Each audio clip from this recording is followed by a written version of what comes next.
It was the kind of morning people write songs about, the kind that felt like a reward for every broken thing Rachel had endured before she got here.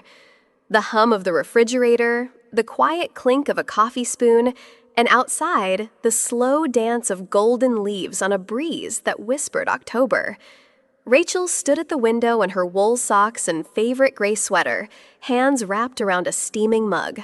Her breath fogged the glass for a moment, and through it, she saw the scene that had become her personal version of paradise. A half-deflated soccer ball lying in the middle of the yard, forgotten in yesterday's joy. She smiled. That soccer ball belonged to Ryan, a boy who, 2 years ago, had barely looked her in the eye. A boy who had stood behind his father's leg, cautious, unsure, grieving in ways his tiny heart didn't have words for. Back then, Rachel had felt like a guest in her own home, careful not to say too much, touch too much, love too openly. She didn't want to replace anyone, she just wanted to be welcome. But over time, things had changed. Ryan had changed. He no longer stood behind his father. He now ran ahead. He called her name. He fell asleep in her lap. He drew pictures of Mom, Dad, and me, and she was always the one with the long hair and the blue dress. And then came the night that changed everything. It had been raining, one of those soft, tapping rains that made everything feel closer. Rachel had just tucked Ryan into bed, smoothing the blanket over his chest the way she always did when he reached out and tugged her sleeve. "Can I ask you something?" he whispered. She nodded. "Can I call you Mommy now?" Rachel froze. Her throat closed. For a moment, she couldn't speak. In that tiny bedroom, lit only by the soft glow of a dinosaur nightlight, something cracked open inside her. Something she hadn't even realized was closed. She swallowed hard. "Of course," she whispered, "if that's what you want." Ryan nodded once, satisfied. Then he smiled and turned his face into the pillow. Rachel walked out of the room in silence and cried in the hallway. It wasn't biology, it wasn't paperwork, it wasn't even time.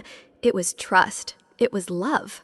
It was the quiet, sacred choice of a child. That's when she knew. She wasn't just the stepmom anymore. She was Mommy. It started with little things. Michael would check his phone and quickly turn it over, screen down. At dinner, he'd laugh at Ryan's stories, but his eyes would drift toward the hallway every time the landline rang. When Rachel asked if everything was all right, he'd smile just a little too fast and say, "Just work stuff, end of year numbers." At first, she believed him. He was an accountant. It made sense. Deadlines, clients, spreadsheets, and silent stress. But then came the missed calls, the hushed voices behind the bathroom door, the way his shoulders tensed when a text popped up, even if he didn't read it. Rachel noticed, but she didn't want to pry. This life, this family, it had taken her years to build. She didn't want to shake its foundation just because something felt off. But she knew what fear looked like. And it had begun to live quietly in the corners of Michael's smile. One night, as they curled up on the couch after Ryan fell asleep, Michael's phone buzzed again. He glanced at it, his jaw clenched. He tucked the phone into his pocket. Rachel looked at him. "Is everything okay?" He didn't answer right away. Then, "Yeah, just a difficult client." And she nodded. But a voice in her mind whispered what she wouldn't yet admit out loud. He's lying. Still, she told herself what all hopeful people do when their reality begins to tremble. Maybe it's nothing. Maybe it really is just work. The first crack in Rachel's piece didn't come from Michael. It came from Ryan. It was a Wednesday morning, ordinary in every way. The smell of toast, cartoons playing faintly in the background, the clinking of juice glasses. Rachel was packing Ryan's lunch while he sat at the table, swinging his feet, still in dinosaur pajamas. Then, out of nowhere, he said it. "Mommy! I saw my old mommy last night." Rachel froze. The sandwich in her hand slipped slightly. She turned to him slowly. "In a dream?" Ryan nodded, chewing on a strawberry. "She was crying. She said she couldn't find me." Rachel sat down, her heart suddenly heavy in her chest. "What else did she say?" Ryan thought for a moment. She said, "I don't belong here." Rachel's hands trembled slightly, but she forced a smile. "Dreams can be strange, sweetheart, but you're here, with us, and we love you." He smiled at her as if that settled it, but it didn't settle anything. That evening, Rachel told Michael what Ryan had said. She expected concern, alarm, some kind of reaction. Instead, Michael looked down, let out a breath, and said, "Kids have dreams like that sometimes. It doesn't mean anything." Rachel stared at him. "Are you sure?" "Yes, don't overthink it. He's just processing things. It'll pass." But Rachel couldn't let it go, because in Ryan's eyes that morning, there had been real fear, real memory, and real longing. The dream didn't leave Rachel's mind. It haunted her, slipping back into her thoughts while she folded laundry, answered emails, or waited in the school pickup line. Ryan's words echoed louder than they should have. She said, "I don't belong here." Rachel had never asked too much about Vanessa. Michael had told her the basics, that the marriage ended due to incompatibility, that Vanessa struggled with mood swings, and that he'd fought hard to get full custody. "We don't talk anymore," he had said. "It's in the past." But the past doesn't always stay buried. Now, Rachel began to see the empty spaces in Michael's story, the parts he glossed over too easily. Why had Vanessa lost custody? What exactly had she done? Why had Michael been so reluctant to talk about her, even when Ryan asked? She wanted to ask. She wanted answers. But every time she opened her mouth, something stopped her. Fear. Not fear of Michael, but fear of what knowing the truth might do to the life she loved, to the family she was building. Still, little signs kept showing up. Michael becoming quieter, more tired, his eyes avoiding hers during conversations. The way he double-checked the locks at night. Rachel felt it in her bones. Something was coming. Something that had been left behind, but never fully gone. And suddenly, this house, the one that once felt like home, began to feel like a stage. And Rachel wasn't sure what role she was playing anymore. It was the first snow of the season. The flakes came slowly that morning, dancing through the Connecticut air like confetti from the sky. The neighborhood was hushed, blanketed in white, and everything felt like a postcard. Rooftops frosted smoke, curling from chimneys, footsteps softened by fresh snow. Rachel had been upstairs working on a holiday-themed menu design for a local cafe. She'd just finished sketching a warm-colored pine cone illustration when the doorbell rang. She glanced at the clock. 2:06 p.m. Ryan was home early that day. Early dismissal. He was downstairs building an entire Lego city on the living room floor, too lost in his imagination to even notice the chime. Rachel headed down and opened the door. Standing there was the familiar delivery man, mid-50s, friendly, the one who always commented on her front porch decorations. His cheeks were pink from the cold, his gloved hands holding out a medium-sized brown parcel. "Package for Mr. Harrison," he said with a smile. Rachel took it, nodding politely. It was surprisingly light. She looked at the shipping label. The handwriting was messy, scribbled. The return address was smudged. There was no business logo, no Amazon tape, nothing identifiable.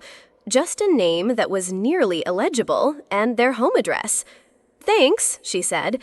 "Stay warm out there." "Always do," he chuckled, walking back to his van as flakes gathered on his shoulders. Rachel shut the door, package in hand. She turned it over once more, brow furrowed. It didn't seem dangerous, just odd. Still, it was the holiday season. Maybe Michael had ordered something for work, or a gift for Ryan, or maybe it was something he forgot to mention. She placed the box on the coffee table next to Ryan's Lego castle and thought, "I'll wait for Michael. We'll open it together." Then she went back upstairs, unaware that her life had just started counting down. It had only been 10 minutes. Rachel was back at her desk sipping lukewarm tea, reviewing typography options.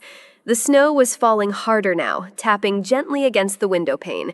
She almost forgot about the package downstairs. Then her phone rang. Michael's name lit up the screen. She smiled, thinking he must be taking a break from work. "Hey," she answered warmly. everything okay?" But his voice was different. "Rachel, listen to me. Has a package arrived?" She blinked. "Yeah, just a little while ago. It's on the coffee table." "Why?" A sharp inhale. Then came the words that made her blood run cold. "Don't open it. Do not let Ryan near it. I'm on my way home, right now." She stood up so fast her chair nearly tipped. "Michael, what's wrong?" "Just don't touch the box. I'll explain later. Where's Ryan?" Her heart dropped. "Downstairs." She was already running, feet thudding down the steps, phone still pressed to her ear. She turned the corner into the living room and froze. Ryan was on the floor, cross-legged in his pajamas, tugging gently at the tape on the package. "No, Ryan, stop!" Michael's voice screamed from the phone, echoing through the house. But it was too late. It was the softest sound you could imagine, and yet it shattered everything. A sharp pop, like a balloon bursting. Then a crackle, a flash of white. Smoke, thick and choking, poured out of the opened box, curling into the air like a serpent set free. Rachel screamed. The phone fell from her hand. "Ryan." She ran into the cloud of smoke, coughing, eyes burning. The smell hit her hard, something chemical, bitter, unnatural, like plastic and fire and panic rolled into one. On the floor, Ryan sat frozen, eyes wide, lips trembling. His little hands were red, blistering, shaking. "Mommy." He looked up at her, and in that one word, there was everything: pain, fear, confusion. She dropped to her knees and scooped him up, her arms tightening around him, as if holding him tight enough could undo what had just happened. "It hurts," he sobbed. "It hurts, Mommy." Rachel held him, rocking, whispering his name again and again, trying to stay calm, even as her own body trembled uncontrollably. Her world, once quiet and safe, was now smoke and fire and screaming. And her child had just opened a box that should never have been delivered.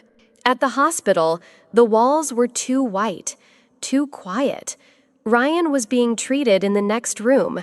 A nurse had assured them the burns were mild, but Rachel couldn't sit still. Her hands were shaking.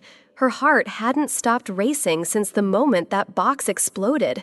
Michael sat beside her in the waiting area, pale, sweating, his hands clenched together. Rachel turned to him slowly. "Tell me." He looked up. His eyes were glassy, guilty. "Michael," she repeated, her voice sharp now. "Tell me everything." There was a long silence. Then he exhaled. "It was Vanessa." Rachel blinked. "Vanessa? Your ex-wife?" Michael nodded, his voice hollow. "She's been sending me messages, threatening ones." "For weeks." Rachel's breath caught in her throat. "And you didn't tell me?" I thought it was just talk. You don't know her, Rachel. She's unstable, always has been. But she used to make threats all the time. Nothing ever came of it." He rubbed his face with both hands trembling. "She said things like, 'Enjoy your fake family while it lasts. I have a surprise for you soon.' I thought she was just lashing out, angry, bitter." Rachel stared at him in disbelief. "And when the package came, you knew?" Michael nodded slowly, ashamed. "Something about it, the handwriting, the way it arrived, it felt wrong. I panicked. I didn't want to believe it was her, but..." Rachel stood up. "You didn't tell me." Her voice cracked. "Our son opened a bomb, Michael. A bomb. And you knew there was a chance something like this could happen, and you said nothing." Michael's eyes filled with tears. "I didn't think she'd actually do it." But she had, and now Rachel wasn't just heartbroken, she was furious. The hospital released Ryan later that night, bandaged, shaken, but safe. Rachel didn't sleep. The moment they got home, Michael made the call. 2 detectives arrived less than an hour later, one older, calm, graying at the temples, the other younger, sharp-eyed, all business. They cordoned off the living room, took photos, gathered debris, and carefully bagged the remnants of the package. Rachel sat on the edge of the couch, clutching a throw pillow as if it were a shield. Michael stood in the kitchen, arms crossed tightly, watching through the doorway. "We'll treat this as a domestic terror threat," said Detective Miller, the senior of the two. "You did the right thing calling us." Detective Thompson, the younger one, weaned in. "Has anyone in your lives made threats before this?" Michael hesitated, then nodded. "My ex-wife, Vanessa Cole. I've been receiving messages from anonymous accounts, things like, 'Enjoy your fake family while it lasts,' or 'TikTok.'" Rachel shuddered. The detectives took notes. Then they asked for access to Michael's phone, laptop, and email. They worked silently for over an hour. Then one of them came back with something in hand, a photograph. "We ran surveillance around your property from traffic cams and doorbell footage in the area," Detective Thompson explained. "This woman was seen outside your house 3 days ago." The photo was grainy but unmistakable. Vanessa, standing across the street, watching their home, in her hand, a small brown box. "We also found her fingerprints," the detective added, "on what's left of the packaging." Michael collapsed into a chair. Rachel felt her stomach twist. This wasn't paranoia. This was planned. And the threat had been real all along. They arrested her that same night. Vanessa Cole, once a nurse, once a mother, now handcuffed and hollow-eyed, was found in a cluttered apartment just 12 miles away. The floor was littered with burnt wire batteries, torn envelopes, and old photographs of the Harrison family. Photos of their house, their car, Ryan's school. The threat had never been abstract. It had been watching them. When Vanessa sat in the interrogation room, she looked nothing like the woman Michael had described years ago. Her hair was tangled, her voice was brittle, her eyes empty, yet burning. The detectives recorded everything. "Why did you send the package?" Detective Thompson asked. Vanessa stared ahead for a moment, then leaned forward, voice low and sharp. "Because she stole my family." "What was in the box?" "A message," she said flatly. "A reminder. That child is mine." There was a long pause. "You do realize your son could have been seriously injured or killed." Vanessa didn't blink. "I gave birth to him. 10 hours of labor. He is mine. She, that woman, she's nothing. A fake, a stranger in my place." Rachel would later hear the audio of that interview sitting in her kitchen with headphones on, heart pounding. Then came the line that sent chills down her spine. "If I can't have him, then they don't deserve him either." Rachel pulled the headphones off. Her hands were shaking. Vanessa wasn't just broken, she was dangerous. And for the first time, Rachel felt something she hadn't allowed herself to feel before: terror. The nightmares began the second night home. Ryan would toss and turn, his little body soaked in sweat. Some nights he screamed, other nights he just sat up in bed, staring into the dark, whispering, "She was here again, the lady with the sad eyes. She wants to take me." Rachel would rush in, wrap him in her arms, and rock him until he fell back asleep. But even then, the peace never lasted long. He would wake again, sometimes gasping, sometimes crying, always afraid. Michael offered to take turns staying up with Ryan. Rachel refused. "He needs me now," she said softly. "Not you, not the police, not logic. He needs his mother." For the first time, she didn't say stepmom. She said it like she meant it. Rachel moved a mattress into Ryan's room. Every night, she stayed by his side, holding his hand, humming lullabies, telling him stories about brave little boys who fought monsters and won. Sometimes she cried quietly in the dark, careful not to let him hear. She didn't know what made her sadder, that Ryan was still so afraid, or that she once thought love was enough and now realized motherhood isn't just love, it's presence. It's staying. It's showing up again and again, even when you're tired, especially when you're scared. In the weeks that followed, Rachel didn't return to work. She read everything she could find about childhood trauma, night terrors, post-crisis attachment in kids. She listened to parenting podcasts in the kitchen while folding laundry, her eyes drifting to the baby monitor, checking on Ryan every 10 minutes like clockwork. She learned not to force him to talk. She learned to wait, to just sit on the floor beside him during his silent afternoons, quietly drawing with crayons until he reached for her hand without a word. Sometimes he called her Rachel, other times Mommy. She never corrected him, because love is not in the title. One afternoon, as they were coloring dinosaurs at the kitchen table, Ryan looked up. "Mommy," he said, then paused. "I know you didn't grow me in your belly." Rachel blinked, holding her breath. "But I think your heart picked me anyway." Her voice broke as she replied, "Yeah, baby, it did." He smiled. "I love you, even if you're not my first mom." Rachel nodded, eyes burning, because in that moment, for the very first time, she stopped feeling like a placeholder and started feeling like home. 1 year passed. Ryan was sleeping through the night now. The scars on his hand had faded, but the emotional ones, those healed more slowly. He smiled more, trusted more, laughed louder. Then the letter came, from prison, from her. Vanessa requested a meeting, not with Ryan, just with Michael and Rachel. "I need to say something," the letter read, face to face. Rachel froze. Michael read it in silence. After a long pause, Rachel whispered, "If this gives us peace, I'll go." The prison visiting room was cold, sterile, quiet. Vanessa was already seated at the glass window, her hands trembling slightly. She looked different, older, smaller, worn down by time and consequences. Her eyes met Rachel's, and for the first time, there was no fire, no hate, just exhaustion and shame.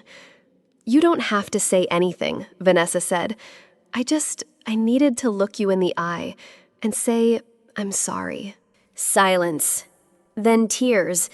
"I was sick. I was obsessed. I thought being his mother gave me a right to own him. But love doesn't look like that.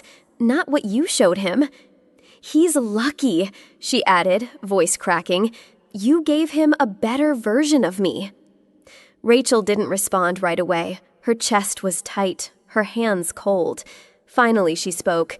"You were his first chapter," she said gently, "but I'll be his whole book." Vanessa sobbed. The guards called time.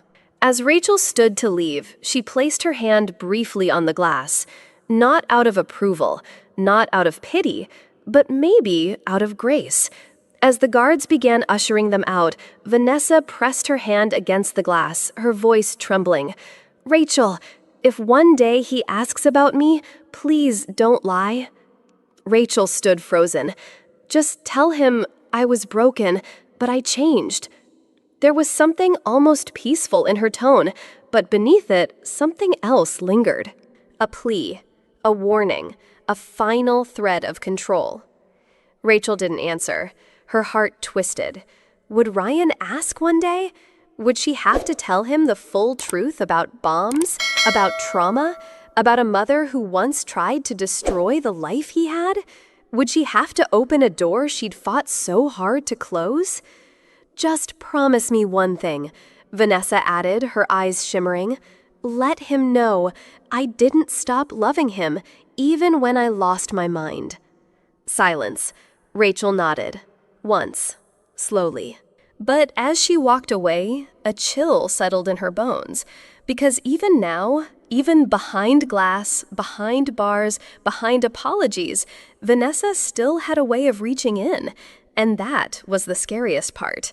It was the last Friday before winter break. The elementary school auditorium buzzed with chatter, rows of tiny folding chairs, parents leaning forward, cameras in hand. The principal smiled as she took the stage. "And now the first place winner of the second grade essay contest, What is Family?, goes to Ryan Callahan." Rachel gasped softly. Michael squeezed her hand. Ryan stepped onto the stage in his clip-on tie and navy sweater, holding a crumpled paper. He cleared his throat. His voice was small but steady. My family isn't made of people who look like me. It's made of people who stayed. My mom is not the one who gave birth to me. She's the one who held me when I had bad dreams. Who made soup when I was sick? Who stayed in my room all night when I cried? Family is not who shares your blood. It's who shares your fear and stays anyway. My mom didn't grow me in her belly, but she grew me in her heart. Silence. Then a wave of quiet tears from the audience. Rachel's hands trembled. She wasn't crying, she was overflowing. Michael kissed the top of her head, and Ryan, he walked off the stage, straight into Rachel's arms. And in that moment, every bruise, every nightmare, every scar had a place, because they had each other. It was Sunday. A picnic blanket lay across the freshly cut grass. Lemonade, sandwiches, laughter. Ryan was running barefoot, his hair wild in the breeze. He darted past the garden bed, then turned and bolted toward them with a full-speed grin. He crashed into Rachel and Michael's arms. "We're a real family, right?" he asked, panting. "Like real." Rachel looked at him, his eyes bright, his cheeks sun-kissed, and smiled. "Yes, baby," she whispered.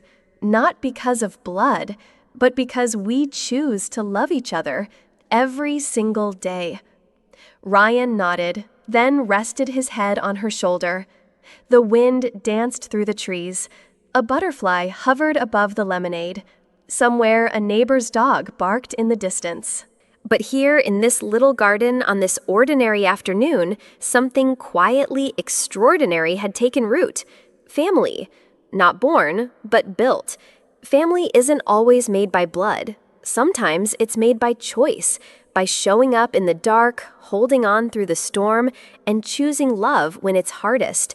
We don't get to choose where we come from, but we do get to choose what kind of love we give. Rachel didn't need DNA to be a mom. She just needed a heart that refused to leave. So if you're parenting healing or just searching for where you belong, remember this. You are enough. Your love matters, and what you give might just save a life. If this story touched something inside you, hit that subscribe button so you never miss a moment like this. We tell stories that speak what hearts can't always say. And if you believe that love can heal, stay with us. Click subscribe and turn on the bell because every story here is a reminder you're not alone. You're seen. You belong.